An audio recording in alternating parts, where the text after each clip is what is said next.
name is April Morgan. I currently reside in Columbia, South Carolina.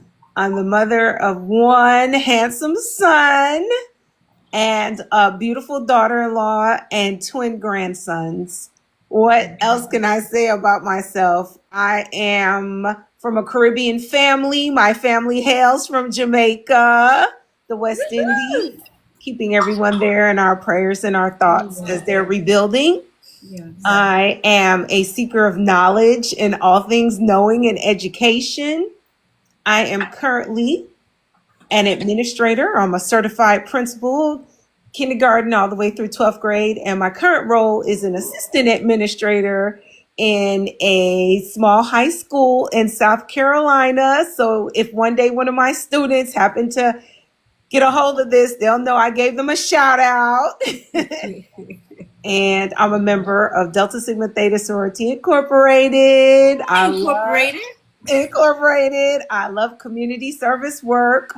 I'm a member of my church here in Columbia, Bible Way Church of Atlas Road, and I visit other churches on Sundays. It's a huge, one of the mega churches. A mega church. And so I think I've told you all I can. Beautiful, beautiful. So one of the reasons why April is on here today, Miss Morgan, to share her story is because right now she is very successful. She is killing it, okay? She is a professional at the height of her particular profession. Principal, administrator, administration. She's gone through and done all the bells and whistles, checked all the boxes, had the beautiful baby, has the beautiful twin grandbabies. She is just checking all the boxes. She's beautiful. She's lost weight. She's just doing it, right? Homeowner, okay? So she is where many people would aspire to be. But it has not always been this beautiful of a picture, has it? No, it hasn't.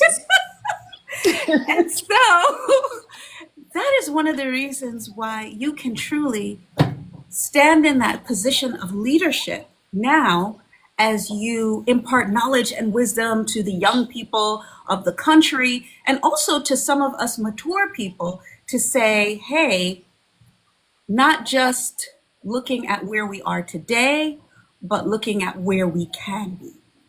So tell us a little bit, give us a little bit of the backstory as to how you got to become this successful person that you are today.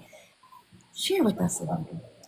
Okay, I will share. And thank you for that great intro. So, as you said, mature people, next Friday I'll be 53, but don't tell anyone. Okay. Congratulations. Thank you. Okay. What I'd like to say is I grew up in a little home, a little small home in New York City. My formative years, I was born in the Bronx. My mother was here from Jamaica. She left in the 70s, as a lot of folks left Jamaica in the 70s for one reason or another. My father wasn't here at the time, so here she was rearing a child in a new country. Not to mention, I had other siblings back in the island that, of course, I wasn't aware of, didn't know about until I got older. And that in itself has its own story. That's for another day.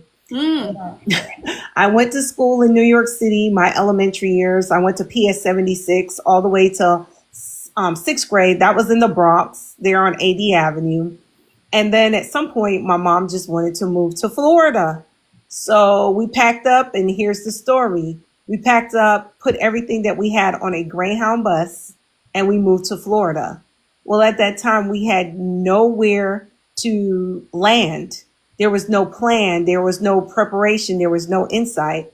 When we got off the bus near Tampa, Florida, my mom took all that she had, which was a few dollars, and she rented a hotel room. And so we were living in the hotel room, and she had to pay weekly. Well, she didn't have a job. Now, remember, all family and friends that we know are back in New York City, and she moves to Florida for one reason or another. Didn't quite get the grasp of why we moved there, but we did. And then, of course, if you can't pay, what's going to happen? You're going to get evicted. And so that did happen.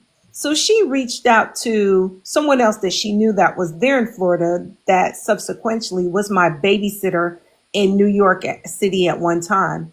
And that person said, okay, you could come and stay with us in Altamont Springs, Florida. That's closer to Orlando. We got back on the Greyhound bus. At this time, it was myself, my mom, and my two nieces. We got back on that Greyhound bus. We took all the things that we had and we moved into a one room in a friend's home. And we stayed there for about a year. I went to middle school in Altamont Springs, Florida for a period of time. I think I was in 7th grade there. And then after that, at one point, my mom said, we're moving again. So here we are now. We're going to move again. And we moved to Titusville, Florida. And what happened 3 days after we moved? The Challenger had an explosion. It affected Titusville, Florida. All jobs and the way of life ceased. It changed, similar to like what we saw in the pandemic. That's how I started my life there in Titusville, Florida. I was now in middle school, probably 7th grade, getting ready to go into the 8th grade at Andrew Jackson Middle School, if my memory serves me correct. Life was different, came from New York City, different point of view, a little accent, way of life was different, how I was reared. And now I am in a small town in Titusville, Florida. So teenager looking for teenage things, way of life, human growth and development to learn and to grow.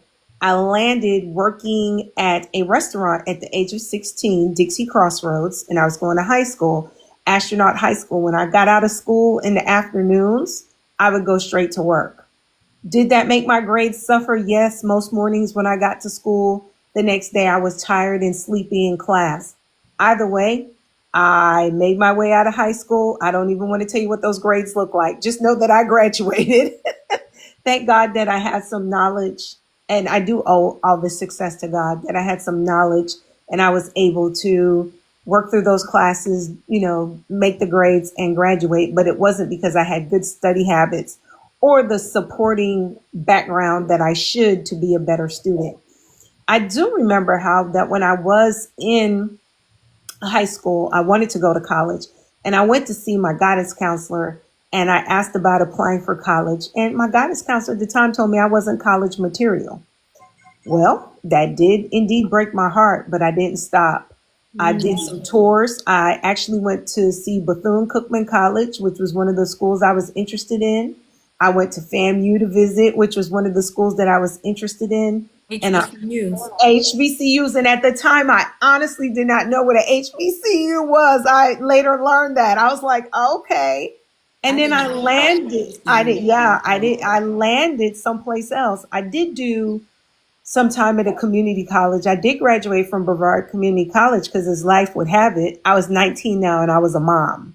Okay. So at that point I was like, okay, you can't raise another generation like this. You're going to have to do something. So I worked 2 jobs. I worked at Dixie Crossroads and I worked at the grocery store. And I believe at the time it was like a Winn-Dixie or something like that. But don't quote me to the grocery store. But I worked at the grocery store. I took classes. It took me a long time to graduate from the community college. But in 1996, I indeed graduated from Brevard Community College, which is now, it has a different name. I left there. I landed at South Carolina State University, home of the Bulldogs. I brought my son. I was able to finish my undergraduate degree in less than 2 years. I wasn't playing. If I had night classes, my child had to go to night classes with me. So that's just how it was. After I did that, I worked, my background is psychology because I always wanted to know the why. So I remember having a professor that said, you either go into psychology for 2 things. You really want to help people, or you're trying to fix people or fix yourself. You're trying to figure yourself out. Yeah, I was trying to fix myself. I always asked myself, why is my life so screwed up? Why is my family like this? And not to mention, and I've shared this with you on several occasions, I was always inspired by the Cosby Show. I watched the Cosby Show and I was like, if they can have a 2-parent family that are professionals, you have the doctor, the attorney, I can have that too. Well, I have my version of that, okay? So either ways, went to South Carolina State, did my thing, graduated, went to Webster University, received a master's degree. And then during the pandemic, I was able to obtain an EDS, and I am currently in a doctoral program. And I'm happy to say that this is not the first time I'm starting one, but this will be the last time I'm starting one. I'm with American College of Education. This time I understand. Sometimes you have to repeat steps to get a better understanding. This time I'm understanding what the doctoral program is about. And I'm hoping in the future when I come back on your show that I'll be Dr. April. So I hope I shared that in a nutshell, a little bit about me. I think that that was an excellent overview that you gave us. Thank you. The sprinkle of the nuts and bolts of how you went from amazing and fantabulous. I'm an administrator at one of the top schools within the country. And then you did a little bit of backdrop and you gave us a little bit of insight as to how you got here. But I know that the story doesn't end there. Give us a little bit of insight. So there are people who are watching, young people, and they're like, okay, so like, how did she do this? She started out with, very simple, humble beginnings. And then, yeah, she was going to school. She was making babies. She was working. She was going to college. She was going to more college. She was getting a master's. She was moving and grooving. She bought houses and land. And like, if we could just take a little break, step back and now fill in some of the gaps. So if you're somebody who is listening and you're in a situation where you're looking to expand your career and you're looking to get to where you are down the line, what are some things that you were telling yourself when you were in the not so brilliant, amazing places? Oh, wow. We have some people who are joining in the chat and saying hi to you. Hello. Hello, everyone. I'm not shy. Life is great 3. You guys can ask her questions too. This is the beautiful thing of the platform, that you have an opportunity to interact with this amazing, soon to be Dr. Morgan as well. Yes. So how did you know what you wanted to do? You guys asked some of the questions that you wanted. Okay, so that I don't go off track, because there's stuff I want to know, but there's stuff they want to know. Sure. So, okay. I can answer that. So Yeah. What were you telling yourself that allowed you to move forward? Sure. So I had big dreams, like I said, as a child. I'm going to pull it back. Big dreams. I can remember 8 years old being inspired by Dr. Martin Luther King Jr. and his I Had a Dream speech, just watching it on TV, on a black and white TV, a little kid in New York City, sitting down watching that, and the power and the magnitude of his voice and how he inspired a nation. And I was like, wow, I was drawn to that. I can remember seeing Whitney Houston singing and just knowing how it was inspiring and how she drew a crowd and wanted to do that. Those are things like being a kid what do you want to be when you grow up? I remember writing my little essays about what I would like to be and what I'd like to do when I grow up, but didn't know that life does not have a clear-cut path. So, of course, living with my dreams and my regrets, the downfalls, the heartbreaks, the falling in love, the breakups, the having to raise a son by myself, all of that, the rejections, the exceptions, things like that. And so I said, okay, every time one door closed, I definitely prayed. I reached out to my faith in God and I said, where do you want me to go with this? Where should I go now? This is what I want to do, and this is where I want to be. And I'm getting a closed door and I don't know what to do. So sometimes I would sit still and look for the path. It might be a person to my left or a person to my right that would help me find the path. But what I didn't do is I didn't give up. I added more things on my list. My list sometimes is written and sometimes it's just here mentally. And every time I think that I've reached a pinnacle point of what it is that I want to do, I said, you know what? I'm still working on what I want to be when I grow up. A no doesn't mean that it's final. A no just means that that's not the opportunity for me right now. I stay on the side of optimism. And yes, I do get my heart broken and I do get my feelings hurt. But what I don't do is I don't give up. I will cry and woo woo woo, but I give myself 3 days to have a pity party and then I'm done with that. It's time to move on. So that's what I do. I look for new adventures and other avenues to move forward. I mean, life is hard, but I take steps. Even I will share this, my first administrative journey, my first time, like I said, I'm a certified principal, but I work in the capacity currently as an assistant administrator, but I have in the past worked as an assistant principal. And it was for a large elementary school in a small rural area in South Carolina, Bamberg, South Carolina. And even that is a feat in itself. The fact that yes. you were a person of color working as an administrator, a high level official in a school that didn't necessarily welcome people like you in that position. And I know you are like one of the first Black people to be in. Go ahead, share with us some of your accolades. Sure. So yes, my opportunity down in Bamberg, South Carolina. And if you live in the South, then you're familiar with small rural towns. The other day I was having a conversation with another professional, and I think she's on tonight, Dr. Barrett, if you're on there, welcome to the show. And I was talking with her and letting her know about, in South Carolina, we have a term called the corridor of shame. And those are schools that are along the I-95 interstate in South Carolina. Well, that's a whole nother story in itself. But a lot of individuals are from low income, poverty area, stricken area. And the area that I was in that fit into that. And at the time, yes, I was the only African American female administrator on the team. And so that in itself did not turn out the way that I thought it would be. I thought I was beating my chest. I beat 10 people out for the job. I got my job as an assistant principal. I'm going down there to make a change only to show up.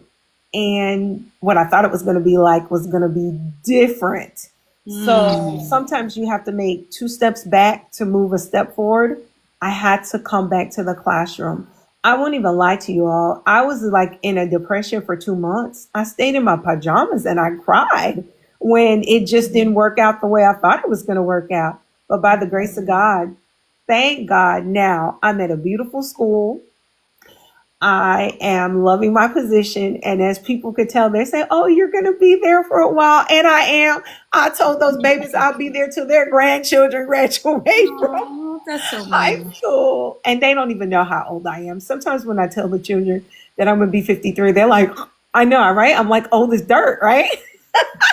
They don't say you're old as dirt, but you do look young and you have that young vibe. So of course they think you're a lot younger than you are. But I just want to commend you for stepping out in that place and in that space, that dark space, and clearing the way, because even though it was hard for you and ridiculous what you had to go through, now you have opened the door a little bit for someone else who's going to come behind you.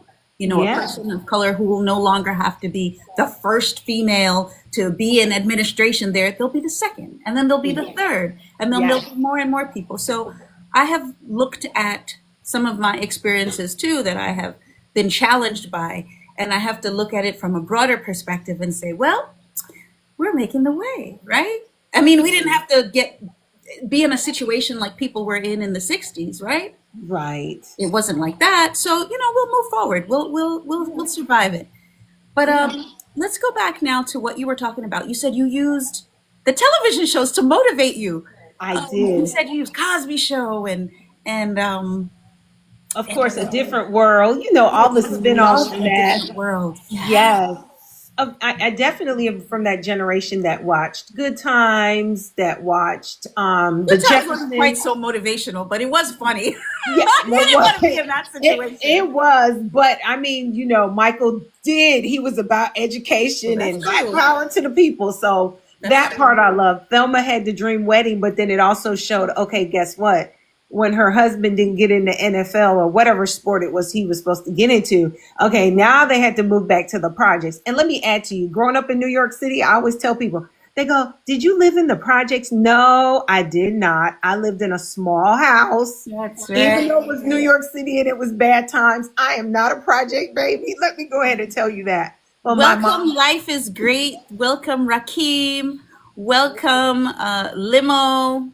Welcome, Barrett, Dr. Barrett is on here. Dr. Barnett, I'm sorry, Barrett. Dr. Barnett. I'm sorry, Dr. Dr. Barnett. is on Welcome. here. Yeah. Gotham, Dr. Knight. Yes, welcome. Welcome to Pucci. Love. Welcome, Jess. Welcome, Arlene, Salmon Bar. Welcome, Jamie, Shy Not Shy, and all the other people who are on here. We just want to say thank you so much. Welcome, Crystal. Welcome, Yadaline. And the list goes on and on and on. I just want to Hey, y'all. acknowledge you guys and let you know that we're glad that you're on here listening to this amazing woman. She is a force to be reckoned with. She is powerful. She is a legend in her own time. And not just because she's successful now, but because of what she has accomplished in order to become successful. So we don't judge success based on where you are. We judge success based on where you're coming from, what your journey has been. Okay. And so she has success on both sides. So one of the things you were saying is that you used these television programs to motivate you, but the people that you were around didn't necessarily have the blueprint, or were you finding mentor? Okay. Tell me. Yeah. What I was gonna say is when my mother came from Jamaica, she just came looking for a better way of life. And I know there are some folks on here tonight that are from the West Indies and understand what I'm talking about. During the 70s, some individuals were just defecting from Jamaica because it was a different time for them.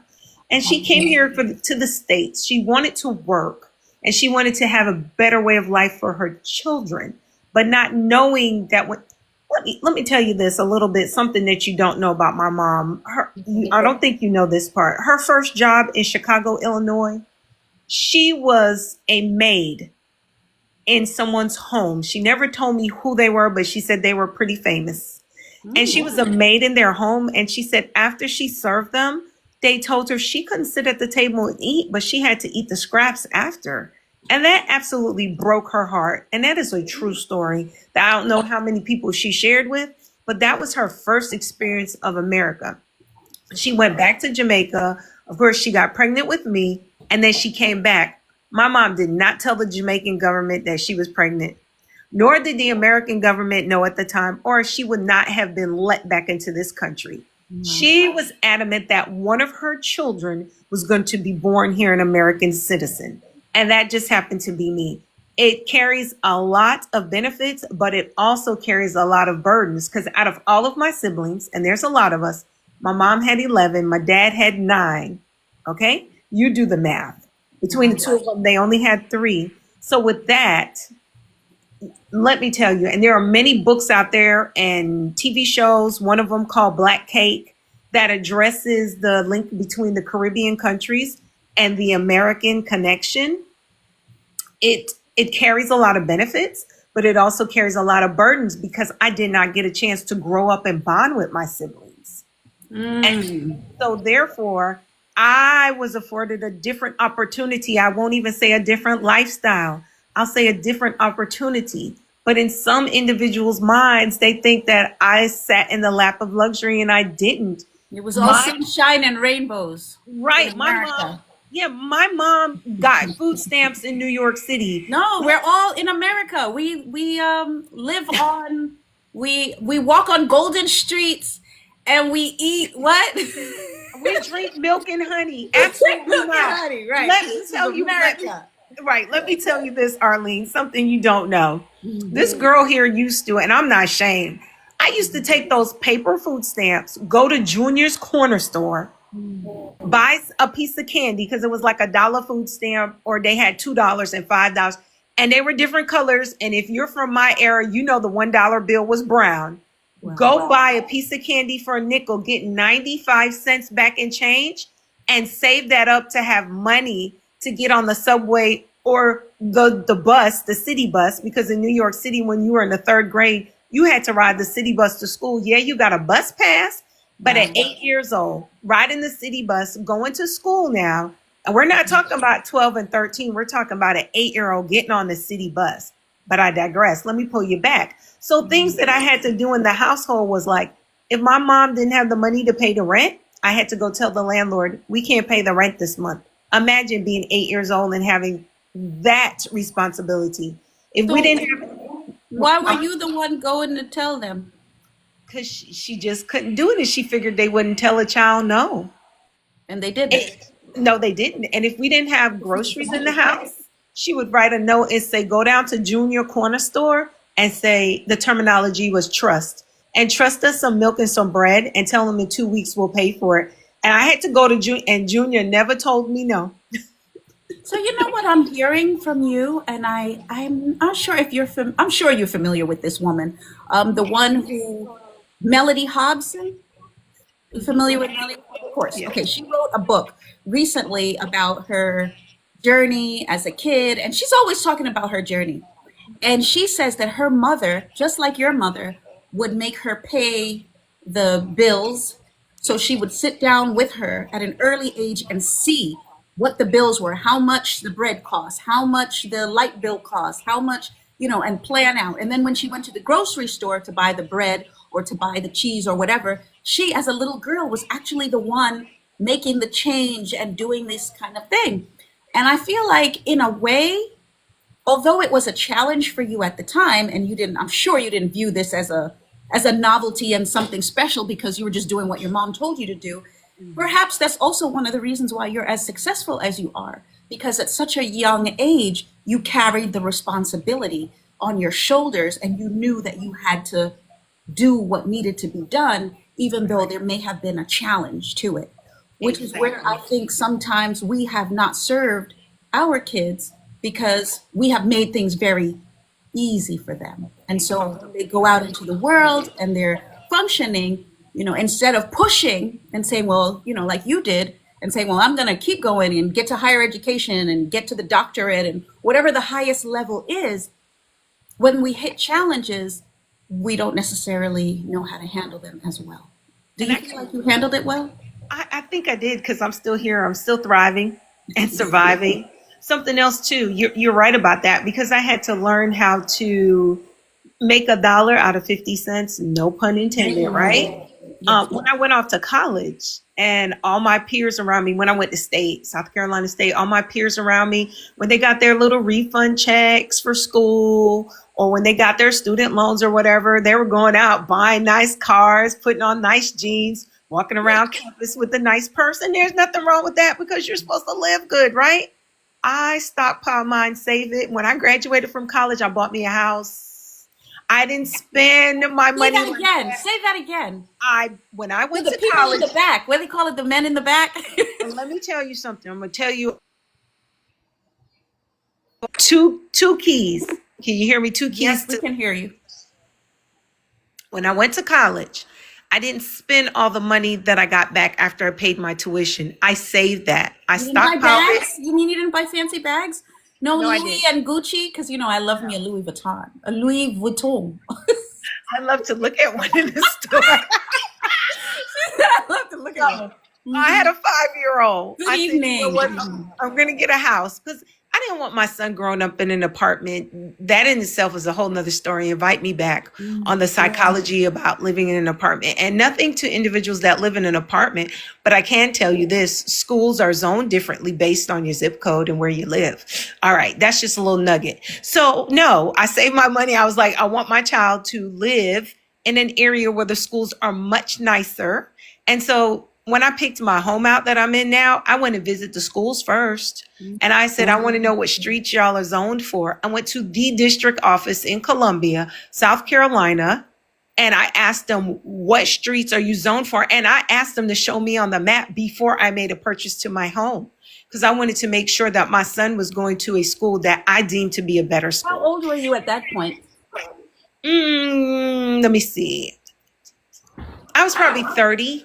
Yeah, as a matter of fact, my goal was to purchase my home by the time I was 30, and I closed on this house 3 days before my 31st birthday. So what about So I your was exactly- husband? It wasn't your husband that bought it for you, like they say on the internet? Hunty. It wasn't, Now, what did they say? no. You're supposed to like have somebody else bankroll it. No? No, listen, it don't happen like that. And it's not because I don't want to, but it Sometimes just, you have it to doesn't take the happen like that. responsibility and save yourself and Exactly. not wait for someone else to come and save you. Exactly. And here it is. If I want a good husband, don't I have to bring something to the table too? I can't just sit at the table. I need to be able to bring something to the table if we're talking about that. And if Bay is watching, he knows what I bring to the table, and that right, honey, other than my appetite. You bring besides your appetite. Okay, so what would you say to young people who are on now LinkedIn, who are looking to move forward in their career? They have an opportunity now, but they're not sure what they should do, if they should go back to school, if they should keep their job. How do they know what's the next step? Sure. So there's a few things I would say. One, make your list and pray about it. Okay. Everybody's journey is going to be different. Number two, I was given a golden nugget from Dr. Scott, and this was her nugget for me. She was like, Morgan, you want to go back to school. There aren't any student loans for you, because at the time I had maxed out on them. You can't pay for your tuition in one swipe. Here's what you do. And I didn't believe her when she initially said it, but I'm going to tell you what happened. She said, go get you a credit card for the amount of what your tuition is going to be, not a dime over. Don't use it for anything else than swiping what your tuition is going to be. Each month, pay back on that credit card so that the next quarter, you can swipe it for your tuition. She said, you're doing two things. You're paying off your education while you're in school, and you're building your credit. Ask me, did I do that? When I graduated with my EDS from Arkansas State University, you know what my son said to me as we sat at that breakfast table? He said, how does it feel to graduate, Mom, debt free? I said, you know what, son, you're absolutely correct, because school was paid for.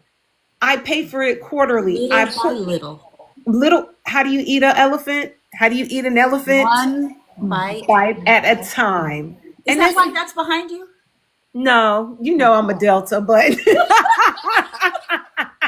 okay. You know that, sis. No, that's a gift. I thank you to whomever gave me that beautiful elephant painting. I appreciate it. One bite at a time. And that's just how I do now. When I was younger, just to my young folks out there, I was anxious. And the Bible says, be anxious for nothing. Okay. And so I was anxious as to which direction my life is going to be in, how things are going to go. And there are moments of anxiousness. There's moments when I want to pull my hair out. But as I'm getting mature, older, like I said, next week, 53, I'm embracing that. I'm like, you know what? I got up this morning. I'm alive. It's a great day. And it's another opportunity for me to work on my goal. And that's why this time I am telling everyone, this may be the third time that I'm in a doctoral program, but this will be the last time. I will be finished with it. That's just the mindset that I have, because I understand obstacles are going to come. And they're not personal. That's just life. Life gonna keep lifing. And I have to keep moving with it and achieve my goals. That's it. And one of the beautiful things that you shared, and I just want to reiterate it in case people missed it, was that you had somebody who had done it, right? You have a doctor who is talking to you and telling you how you do something that they have already done. And they're giving you the tools and the tips and the techniques. And now you have a choice. You could have said, I don't choose to do what you're saying because I know what I'm doing and I which is what many people do. They don't choose to listen. But if we can find a mentor, if we can find someone who has already accomplished what we want to accomplish, and then two, have that person be willing to share it, because many people have accomplished things, but they don't necessarily want to share. Right. But if we take the time to listen, and then thirdly, we actually act out what they say, then we're going to be that much further along the journey. And so many times people have asked me questions and they say, okay, well, what do I do? Because they're in a bind. And I say, okay, this is what I recommend because this is what I did. And they say, oh, I'm not going to do that. You don't know what you're talking about. I mean, they don't say you don't know what you're talking about verbally, but in their minds, they don't do it. Right. So that means I don't believe you. And so it's so amazing that you were able to find somebody who had done the thing that you want to do. And for those people who are on here, they want to do business, they want to, get out of the day to day and do more and become more. That's the secret. Find somebody who is doing it and mirror what they've done. This is true. If I might add, one of the person that I have recently found, I've only found her within the last week while doing some research through ACE, my college, because my dissertation topic is a spinoff of hers. And when I found her research, I tell you, I was so happy that night, and I was blessed. I talked to her on the phone just recently, and she's on here tonight with us. And I had the opportunity to say, okay, I'm not the only person in the world that thinks about that. I was like, wow. I said, hopefully by me finding this is a blessing, and you'll be able to coach and mentor me. But there are many other folks out there, and I have always been in the position where people have came and blessed me by putting golden nuggets, and I have taken that. One thing my mom always said, if you're respectful, a person will give you the shirt off of their back. She said, money doesn't matter, respect does. That's just how mama raised me. And so that's how that was. So anyone, like I said, people are going to come along. Anyone that comes and pours into me, I accept that. I mean, that's what we're here for. I remember growing up as a kid, being on the choir and singing, no man is an island. No man stands alone. Right. Each man's joy is joy to me. Each man's, joy is my own, however it goes. Okay. So with that being said, when I'm provided with the opportunity for someone to pour into me, like currently the team that I'm working with in my new school, which I'm year 2 as an assistant administrator, a beautiful school, they're pouring into me. My principal and my assistant principal that I'm working with now, they're grooming me. They're pouring into me.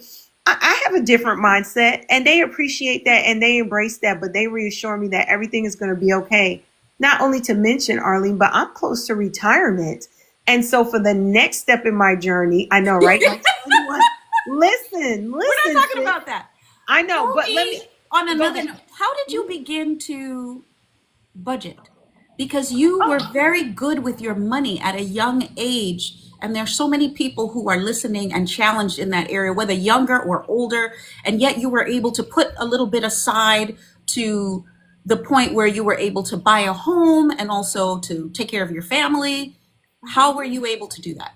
Sure. I'll tell you, one of my friends from middle school, she was a mom at the time, teenage moms. Okay. We're teenage moms.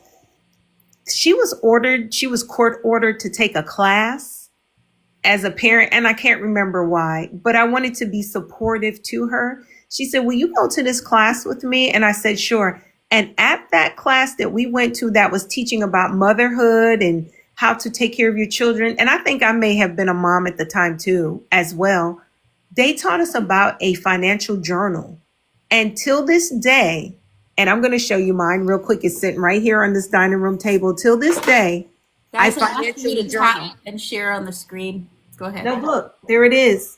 Your financial journal. Yes, and mine has a scripture. For I know the plans I have for you is to prosper you and not to harm you. And in this book, and I'm not going to open it and show you, but pretty much every dime that I spend, I sit down and I put the weeks down. And on each page, there's 4 because I get paid on the 1st or the 15th and whatever.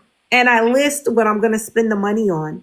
So my bills are listed out, even my miscellaneous, even fun money. And I sincerely try to be a good steward of this. Even when I'm tithing and throwing offerings, I'll list it. I try to be a good steward of it and follow that and not go over. For Christmas, I don't overshop. If it's not in my budget, I don't get it. I'm not putting Christmas gifts on credit cards. It's buy and go. Christmas is one day, and I give out of love. I was afforded and able to buy each teacher a gift at my school this year, and I can't wait to give it to them. I was talking to a sorority sister, and she told me there was a great sale going on, and I went straight to the store and got the great sale. So look here, retail price is wonderful, but sales are even better. Plans. You make plans. I made plans. I love your leadership ability. to plan and plan sometimes for years in advance, because in order for you to purchase your first home, you had to plan. Or Exactly. it wasn't a 1 year type of thing. And so there are so many people right now who are just spending, like young people. And I don't know how to impress upon them the importance of putting some aside and not just being, I mean, when you have Instagram and everybody showing you their stuff and their trips, their vacations, and how do we impart to young people to wait and say, okay, there are some essentials that we need to put in place, like houses and stuff before, you know, you Yeah, go. look, I'm about to take my first cruise ever in my life. It's okay. My grandmother, who was from Jamaica as well, always told me make sure you get on a cruise once in your life. And y'all, I told you how young I'm gonna be next Friday. It's my first one, and it's okay. I have to say, I fell in that rat race too when I was younger. I wanted everything real quick, real hurry. I had a goal. I wanted to check all the boxes by the time I was 30. I wanted to be a homeowner, married, have my doctoral, and everything by the age of 30. Well, I got the home. Like I said, I closed 3 days before my 31st birthday. Everything else is just a little bit delayed, but not denied. Let me go ahead and tell you what happens to a dream deferred, one of my favorite poems by Langston Hughes. Yeah. A dream deferred does not have to dry up like a raisin in the sun. Okay? Yes, beautiful, beautiful. I love it. A dream deferred does not have to dry up. Raisin in the sun. Delay is not denial, right? Nope, it's not. And it's wonderful that you go to that amazing church too. So you're constantly getting that infusion of wisdom and knowledge and motivation. Some of us are in some areas and spaces and places where we don't necessarily have all of that.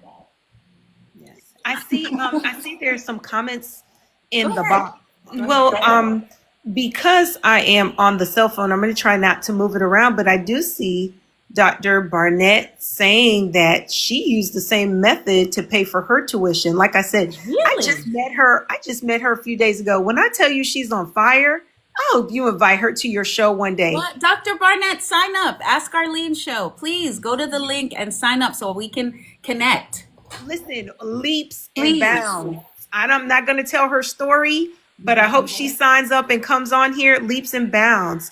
Also, one other thing I wanted to share with your viewers, when adversity comes, like we all that are here now have been through the pandemic, and you say, woe is me, what am I going to do? What is the world going to look like? Right. During that time, I started classes on January 13th, 2020, during the pandemic. I graduated August 13th, 2021. Do you hear me? With my EDS. So the pandemic forced me into doing something. I was at home, just like everybody else. Do I go? I can't go over here. I don't want to get COVID. So what did I do? I got on there and got my education. Sometimes the trials, they come to make us stronger. Sometimes. Yes, sometimes. I mean, some people get defeated by them, so I would say sometimes, yeah. They come, yeah. But if you lay back and let it take you over, then there's the odds that, Thank you so much for joining us tonight. We are 2 minutes over. I want to thank you, but we did start a little bit later because of my technical difficulty. But I just want to say thank you so much, soon to be Dr. April Morgan. Thank you for spending your time with us and your wisdom with us. And hopefully this is just the first time. You're going to come back again, correct? Yes. Okay, because we're just scratching the surface. Just scratching the surface. We didn't talk about all the other stuff. Okay, so I want the everybody who's trauma. on to please go to www.ask, A-S-K, Arlene, A-R-L-E-N-E, show, S-H-O-W.com and join our community so that we can reach out to you and be able to have you be part of the community. And also, I am inviting you to reach out as well if you would like to have further contact with Dr. Morgan so that you can be able to be further touched, moved, and inspired. I also want to shout out all of the people who helped to make this show go as well as it did today, because we had some bumps and bruises. Thank you to 𝐂𝐡𝐚𝐥𝐵. Thank you to all of you that joined with us in the chat for talking and also for liking, because that way TikTok knows that we're in here and they'll send more people. So before you sign off, press the button. And I would like to give you the last few words, Dr. Morgan. Is there anything that you would like to share before we close out? Sure, and soon to be Dr. Morgan. Yes, Yes, soon to be. I'd like to share, keep your faith. As long as you have faith is the size of a mustard seed, then you keep your faith. Keep your faith. Love your God, whomever you deem your God to be. Love your family. Love your country. And thank you all. And don't forget to vote. Thank you. Thank you. On that note, we love you. Love you All too. the best to you and to everybody in the chat tonight. Hi, Dennis. Hi, everybody. I just want to agree with her and say same time, same place next week, Thursday. You can go where you want to go. You can do what you want to do. And you can be who you want to be in the world. Let's get started so that we can all be successful and win at the game of life like our soon-to-be Dr. Morgan. Thank you, guys. Good night. Bye-bye. Good night.